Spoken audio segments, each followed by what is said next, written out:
Tervehdys täältä Kotajan joulutonttujen lohikäärmepajalta. Vastaanotitko sä kenties postissa hetken aikaa sitten meidän lohikäärmeen tai laitoitko siitä tilauksen menemään? Jos vastaus edes jompaan kumpaan näistä on kyllä, tai haluaisit ehkä joskus tulevaisuudessa vielä omistaa lohikäärmeen, niin tämä video on just sulle. Tällä videolla me katsotaan, että miten lohikäärmeen pystyy täältä pussukastaan aktivoimaan pyörityskuntoon asti. Ja sitten katsotaan vähän, että millaisia kaikkia temppuja tällä lohikäärmeellä voi muun muassa tehdä, kun niitä lähtee pyörittelemään. Ja minkälaisia eroja esimerkiksi 3- ja 5-metrisen lohikäärmeen pyörityksessä saattaa olla.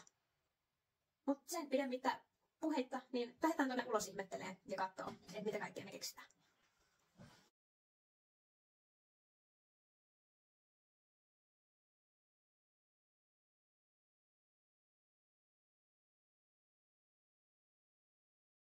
No niin, nyt ollaan saavuttu tänne perille, niin katsotaan ihan alkuun, että miten täältä ensimmäinen näköinen keltainen lohikäärme, se tupataan lennätyskuntoon. Eli tosiaan paketista meiltä löytyy tämä itse lohikäärmeen pyrstö, sitten sieltä löytyy tämmöinen talutusremmi, ja sitten täältä löytyy itse lohikäärmeen pää. Lohikäärmeen pään takaa löytyy tämmöinen tarranauha, johon vastinvarit löytyy täältä hännästä. Ja katsotaan tästä häntäosuudesta jotakuinkin keskikohta, ja laitetaan se kiinni tänne pään keskivaiheelle. Tuonne ylös on ulisonkeja tuonne sivulle, jotta saadaan toi tarranauha mennä tuonne alle. Ja sama juttu täältä toiselta puolelta. Taivutetaan sivukarvat pois tieltä ja laitetaan tarranauha tiukasti kiinni. Sitten on täällä vielä tämmöiset pitkät narut. Näihin voidaan vielä tehdä pieni rusetti, niin ne ei liipota siellä mukana. Näin. Sitten ollaan enää hihnalla vain valmiita lennätykseen. No niin, eli tosiaan ensimmäisenä meillä olisi täällä tämä meidän keltainen lohikäärme. Tämä keltainen lohikäärmehän on 3-metrinen, eli tämä on se vähän lyhkäisempi ja mukavampi yksilö aloittaa harrastaminen, jos et ole koskaan aikaisemmin pyörittänyt tai oot kenties ehkä vähän lyhyempi niin kuin minäkin. Sellainen ihan ensimmäinen perusliike, minkä yleensä neuvon aina kaikille, niin on lähteä tekemään ihan vaan ympyrää. Eli lähdetään viemään tätä lohikäärmeen päätä täällä narun päässä.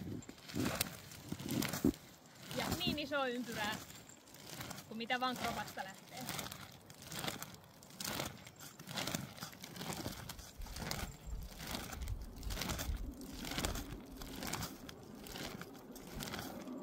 Sitten kun tää ympyrä alkaa olla hallussa, voi lähteä etsiä 8. Eli lähdetäänkin viemään tuonne puolelta toiselle. 8 voi lähteä kans harjoittelemaan ihan tässä maassa. Eli hakee ensin semmosen pienen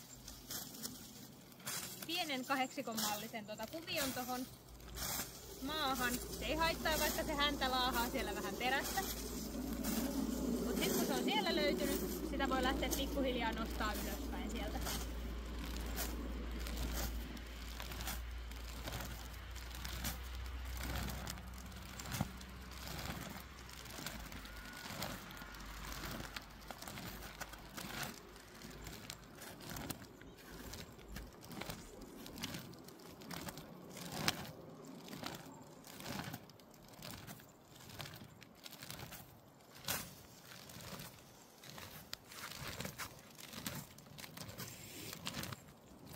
Ja sitten kun nämä peruskuviot on siellä löytynyt, niin näitähän voisi lähteä yhdistelemään ihan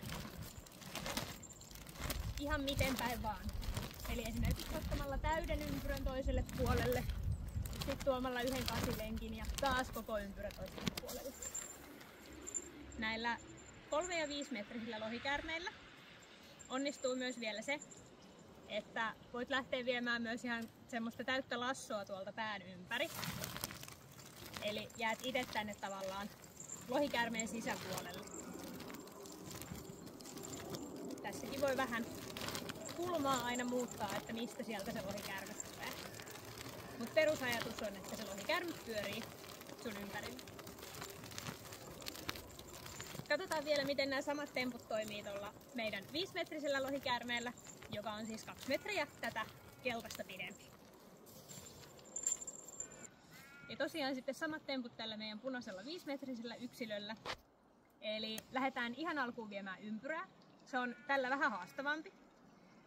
Eli niin voi olla, että lohikäärme aika herkästi siellä etenkin alkuun nappaa omasta hännästään kiinni. Mut kokeillaan silti. Lähdetään viemään vaikka tuolta.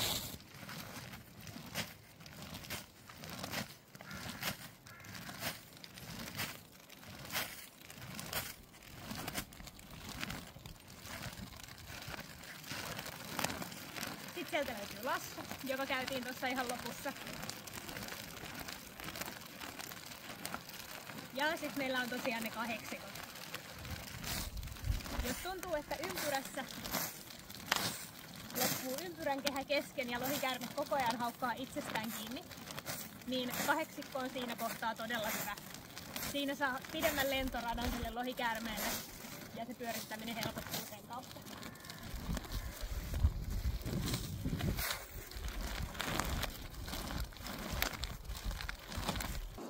Sitten jos haluat ihan ekstra haastetta omaan lohikäärmetreeniin, niin aina voi ottaa 2 lohikäärmettä samanaikaisesti käyttöön.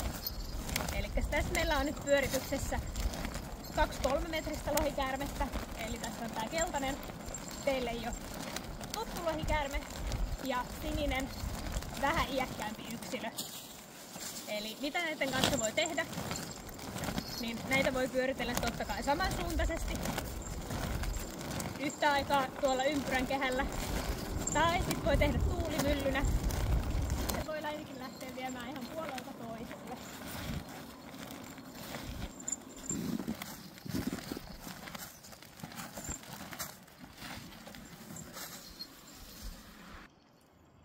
Sitten ei muuta kuin kotona kokeilemaan, miten ne omat lohikäärmeet lähtee lentoon. Muista kuvata jonkunlainen klippi esimerkiksi TikTokiin tai someen ja laita hashtagiksi mukaan KOTAE Expo.